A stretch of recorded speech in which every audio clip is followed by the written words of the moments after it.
Hello everyone, online class में फिर से आपका स्वागत है। आज हम 8th क्लास का यूनिट नंबर 3 कर रहे हैं, जिसका नाम है चतुर्भुजों को समझना। तो चलिए शुरू करते हैं। और शुरू करने से पहले वही बात, सबसे पहले इसका हम बेसिक कॉन्सेप्ट सीखेंगे। बेसिक कॉन्सेप्ट सीख लेंगे तो एक्सरसाइज को करने में, चैप्टर को करने में बहुत ईजी लगेगा। तो चलिए शुरू करते हैं। देखो, सबसे पहले इसमें बात आती है एक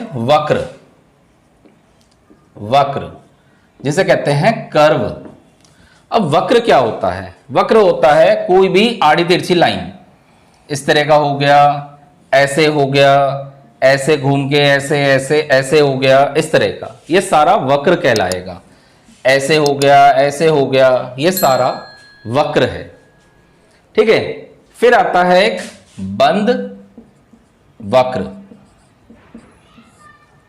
क्लोज्ड कर्व। ठीक है, क्लोज्ड कर्व।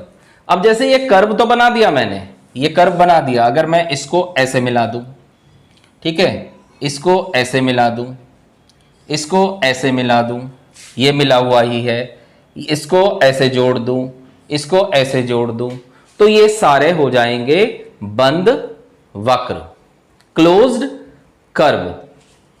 देखो दोबारा बता रहा हूं, ऐसे मैंने एक लाइन खींच दी तो वो हो गया हमारा वक्र, यानी कि जिसमें हमारा स्टार्टिंग पॉइंट और एंड पॉइंट अलग अलग है, मिल नहीं रहे हैं। दूसरा क्लोज्ड कर्व कैसा होता है? इसे अगर मैंने घुमा के यहां मिला दिया तो ये हो गया हमारा क्लोज्ड कर्व, यानी कि बंद वक्र।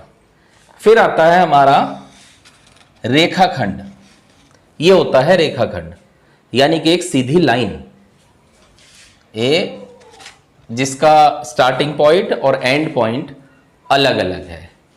इस रेखाखंड से एक और रेखाखंड खींच दिया और एक और रेखाखंड हमने ऐसे खींच दिया और इसे मिला दिया, यानी इसे बंद कर दिया। ठीक है, तो इसे कहते हैं हम बहुभुज। बहुभुज, पॉलीगॉन। बहुभुज क्या होता है? बहुभुज, जिसमें नाम से पता लग रहा है, बहु यानी कि बहुत सारे, भुज यानी कि भुजाएं, और ये क्लोज्ड होता है, ओपन नहीं होता है। तो हमने क्या पढ़ा? वक्र। इसे क्या पढ़ा? बंद वक्र। इसे क्या पढ़ा हमने? बहुभुज। इसके बाद चलते हैं आगे।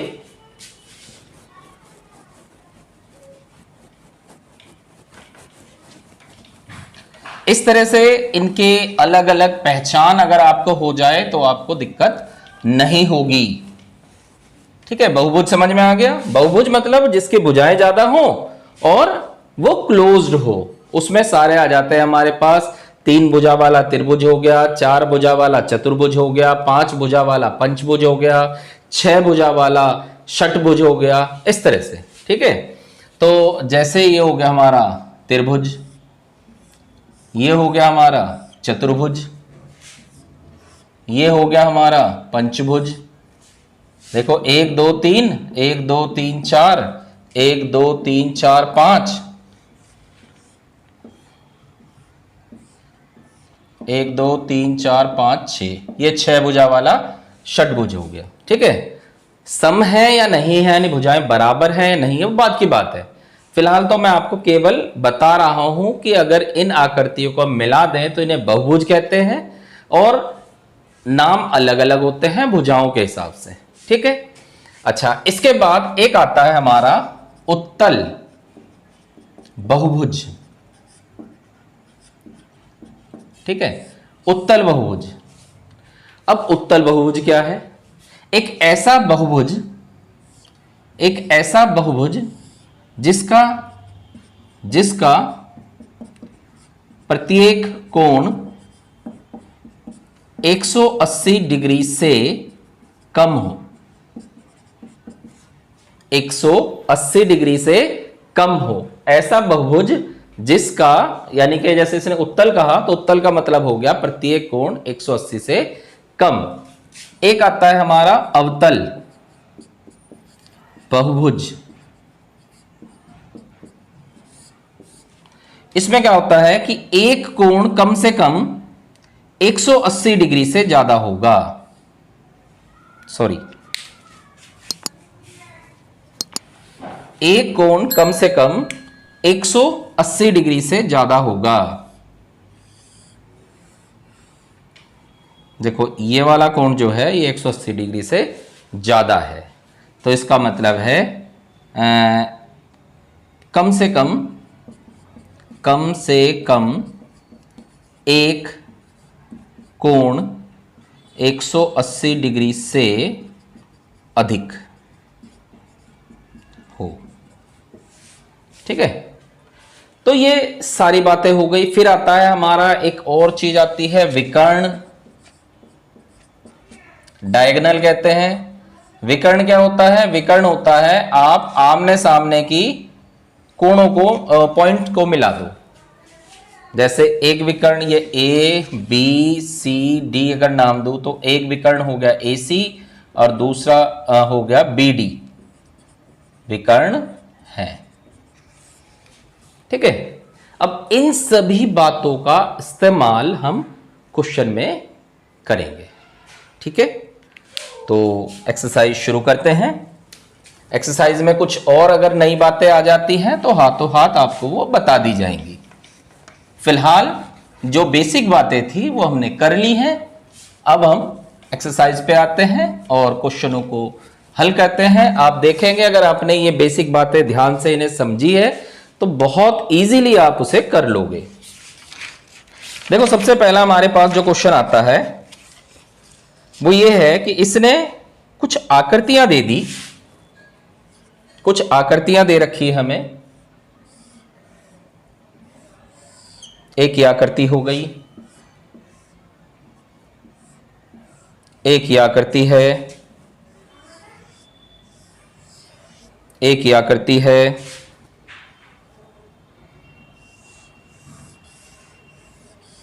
एक ही आकृति है,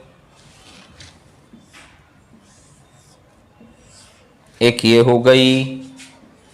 तो आप इन आकृतियों के शेप को ध्यान से देखें। इन शेप से ही आपको आइडिया हो जाएगा कि किस तरह की आकृति है। ये बना हुआ है। ठीक है, अब आप ध्यान से देखिए, सारे के सारे क्लोज्ड हैं, सारे के सारे बंद हैं। वक्र हैं, कुछ बहुभुज हैं, कुछ वक्र हैं, लेकिन सब बंद हैं, ओपन कोई भी नहीं है।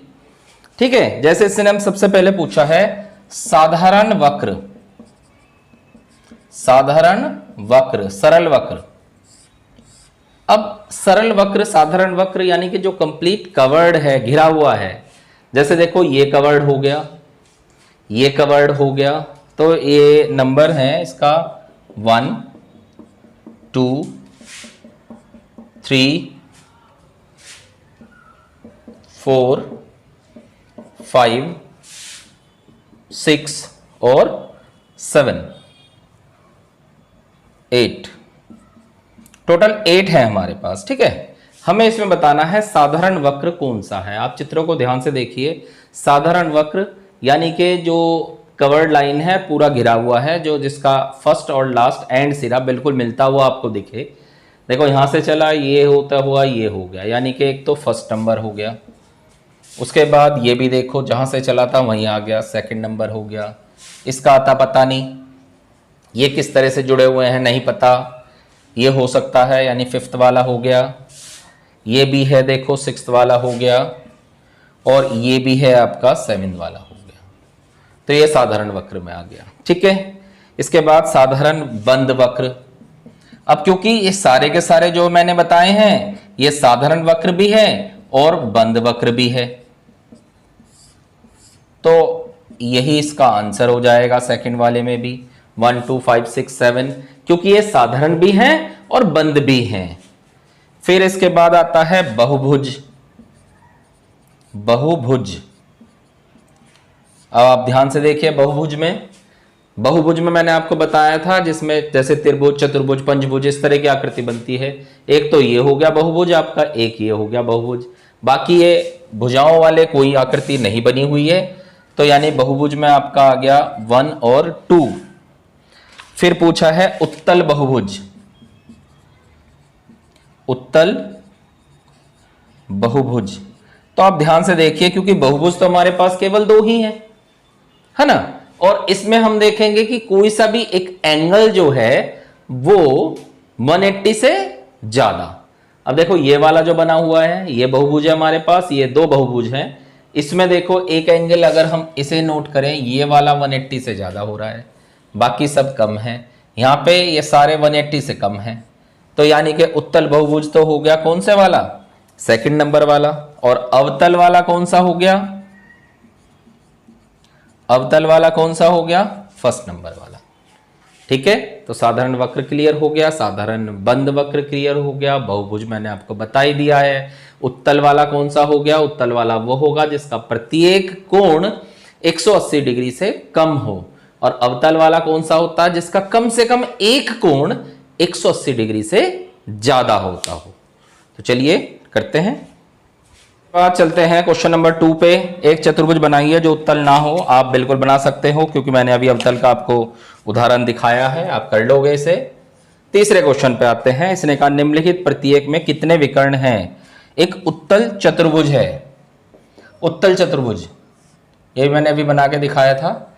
ये उत्तल चतुर्भुज है यानी कि 4 भुजाएं हैं, विकर्ण बताना है। तो मैंने आपको क्या बताया था, मान लो इसका नाम ABCD है। मैंने आपको बताया था कि कोने कोने मिलाने होते हैं, ये मिलाए हमने, तो इसमें 2 विकर्ण हैं। कितने विकर्ण हैं, 2 विकर्ण हैं। और नाम देना चाहें तो आप दे दें, एक तो है AC, दूसरा है BD। फिर इसका B पार्ट पे आते हैं। B पार्ट कह रहा है आयत। ये देखो ये मैंने आयत बना दिया। आयत पता है ना किसे कहते हैं, जिसके आमने सामने की भुजाएं बराबर हो, ABCD। तो इसमें भी ध्यान से देखो, ये कोने कोने मिलाने हैं आपको, तो इसमें भी 2 ही विकर्ण बनेंगे, 2 विकर्ण। और कौन कौन से, एक तो आपका वही AC और दूसरा BD। C पे पूछा है इसने एक त्रिभुज, ये त्रिभुज हो गया। अब देखो विकर्ण मैंने आपको बताया था ना, कोने कोने मिलाने होते हैं। अब इसको इस कोने से मिलाओगे तो यहां मिलेगा, इस कोने से मिलाओगे यहां मिलेगा, यानी बीच में कहीं नहीं मिलेगा। तो इसमें कोई विकर्ण नहीं होता, कोई विकर्ण नहीं होता इसमें। ठीक है, फिर चलते हैं 4th क्वेश्चन पे। 4th क्वेश्चन पे क्या कह रहा है, ये कह रहा है एक समबाहुभुज का नाम बताएं। समबाहुभुज यानी कि जिसकी भुजाएं जितने भी आप बना रहे हो वो बराबर हो। ठीक है, सबसे पहले 3 भुजाओं वाला समबाहुभुज, 3 भुजाओं वाला समबाहुभुज। अब एक बात समझो, 3 भुजाओं वाला कह रहा है, हमें पता है 3 भुजाओं वाला तो त्रिभुज होता है, त्रिभुज होता है। और इसने कहा समबाहुभुज है, यानी ये वाली भुजा, ये वाली भुजा और ये वाली भुजा तीनों बराबर है।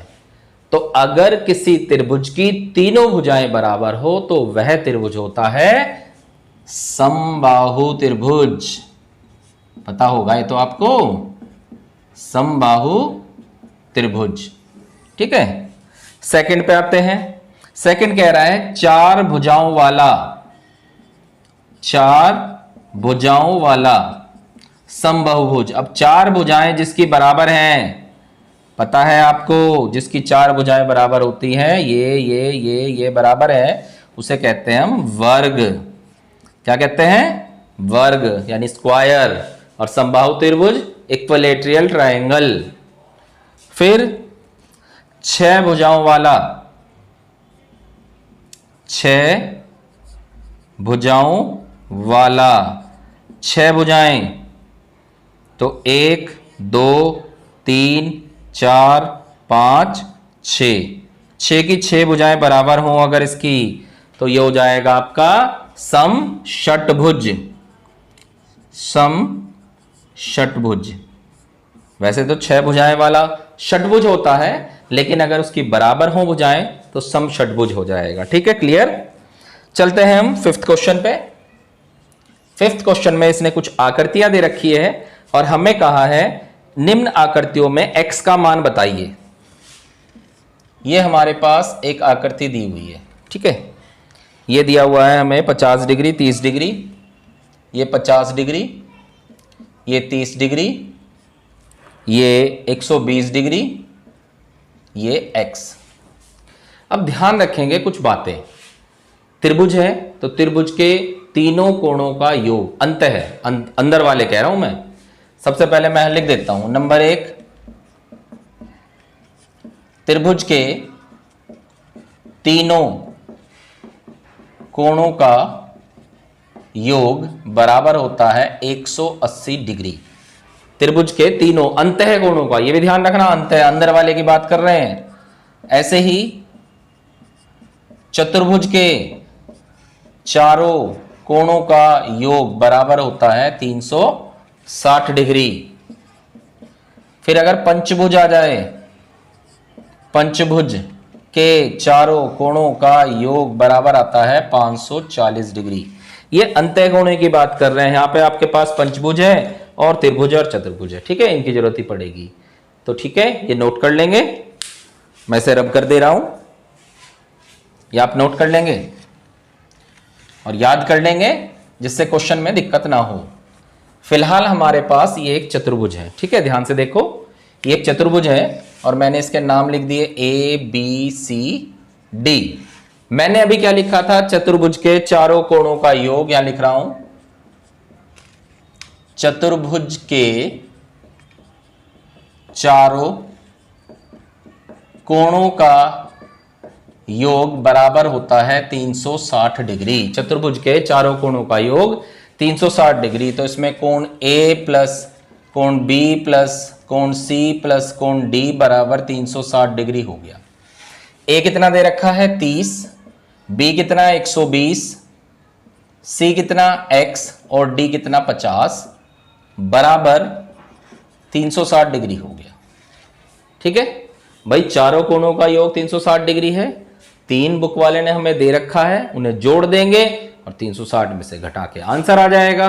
तो ये आ जाएगा 120 और 30 150 और 50 200, 200 डिग्री प्लस x डिग्री बराबर 360।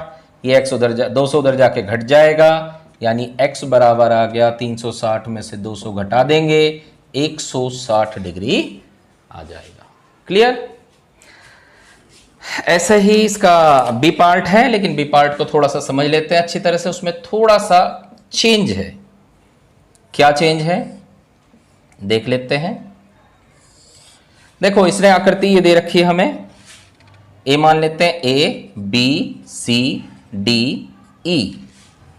देखो, इसके बाहर वाला दे रखा है 70 डिग्री, इसके बाहर वाला दे रखा है 60 डिग्री, ये दे रखा है x, ये दे रखा है x और ये दे रखा है आपका 30।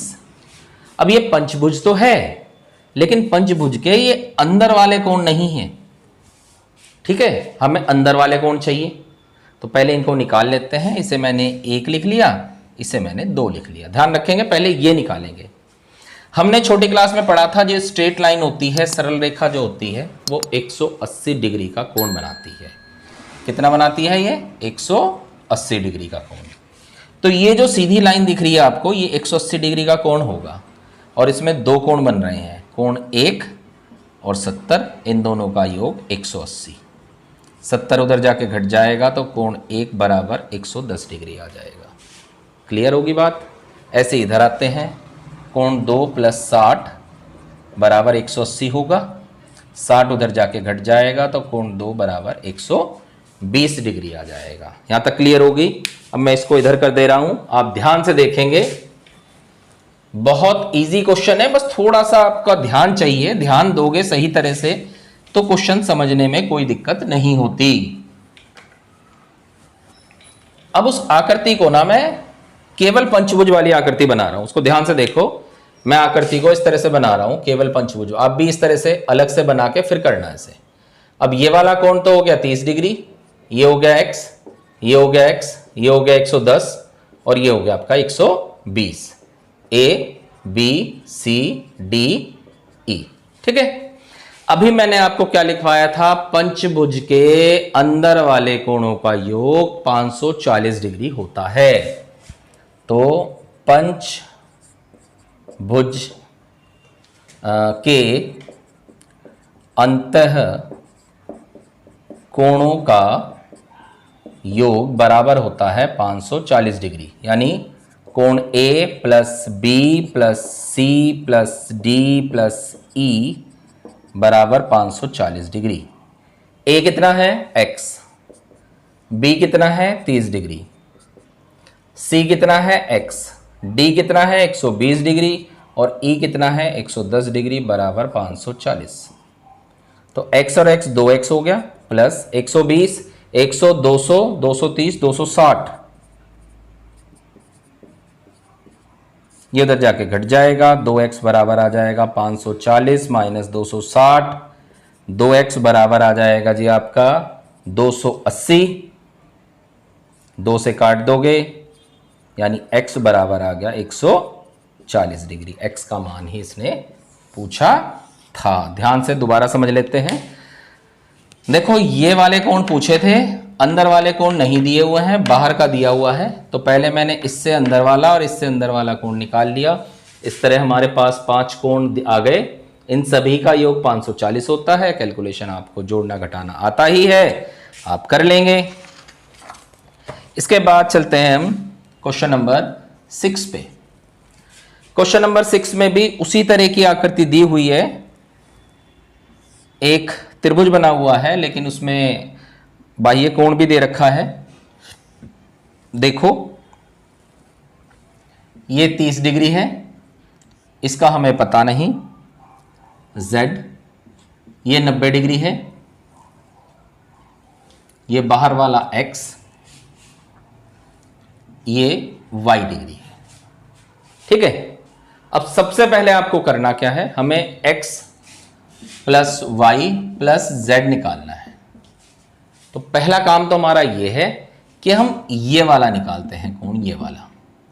ठीक है, कौन से वाला, ये वाला। त्रिभुज ए बी सी। तो पहले त्रिभुज ए बी सी में हम अंदर वाले कोण की बात कर रहे हैं। इसे 1 मान लो।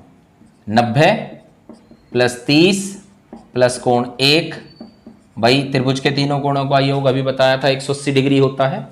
9 और 3 12, 120 डिग्री प्लस कोण 1 बराबर 180।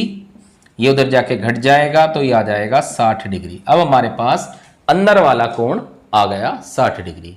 और जैसे यहां बताया था, ये जो लाइन होती है ना, ये पूरी लाइन होती है 180 डिग्री की। तो उसी हिसाब से निकालेंगे। z प्लस 30 बराबर 180, 30 उधर जाके घट जाएगा, z बराबर 150 आ गया। यहां आते हैं, यहां हो जाएगा y प्लस 1 का मान क्या निकाला 60 बराबर 180, इसको उधर ले जाएंगे तो y बराबर आ गया 120 डिग्री। फिर ऐसी x निकालेंगे। देखो ये सीधी लाइन है तो x प्लस 90 बराबर 180, ये उधर जाके घट जाएगा तो x बराबर आ जाएगा 90 डिग्री। हमसे क्या पूछा, x plus y plus z. तो 150 प्लस 120 प्लस 90 जोड़ दो 0, 9 और 2 11, 5 16 का 86 लगा 1, 360 डिग्री, यानी x plus y plus z बराबर 360 डिग्री। इसे दोबारा समझ लेते हैं। यह हमारे पास एक त्रिभुज था। सबसे पहले अंदर वाले की बात करते हैं। एक 90 डिग्री, एक 30 डिग्री है, तीसरे कोण का हमें पता नहीं है। हमें पता है त्रिभुज के तीनों कोणों का योग 180 होता है। हमने तीसरा कोण निकाल लिया, 60 डिग्री आ गया। अब ये 60 आ गया। अब इसी लाइन को सीधा 180 का मान के हमने y निकाल लिया, यहां से x निकाल लिया, यहां से z निकाल लिया, फिर इन तीनों को जोड़ दिया। सेम यही पैटर्न आपको अगले वाले 7th क्वेश्चन में भी करना है। आई होप आप कर लोगे। इन क्वेश्चनों को बड़े ध्यान से करोगे, एक एक क्वेश्चन को समझ में करोगे। फिर भी अगर कोई आपको दिक्कत है तो आप पूछ सकते हैं। Thank you.